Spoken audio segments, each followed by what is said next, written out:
This is the Lone Crater YouTube. We hope this video helps. You begin with a spotless surface. Wipe the Beyblade part with isopropyl alcohol and let it dry. Once dry, orient the sticker so its edges match the mold lines. Use tweezers to lift one corner, peel slowly at a low angle to avoid stretching. As you peel, keep the sticker flat against the backing and steady your hand. Make your first placement at one fixed reference point, an edge or notch, so alignment stays consistent as you continue. You now align the sticker precisely. Place one edge against the reference point and let the rest unfurl toward the opposite edge. Once the sticker touches the surface, press from center outward to force air and moisture out. Use a microfiber cloth or small squeegee to smooth in overlapping strokes.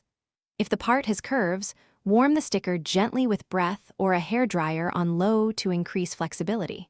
When edges are set, inspect for bubbles or misalignment and correct immediately.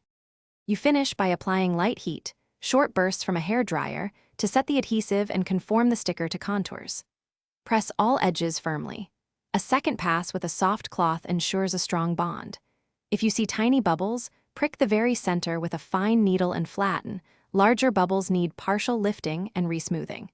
If alignment is off and adhesive remains tacky, lift slowly from one corner and reposition quickly. Make sure to let it cure for 24 hours before battling. Thanks for watching. Consider subscribing if we helped you.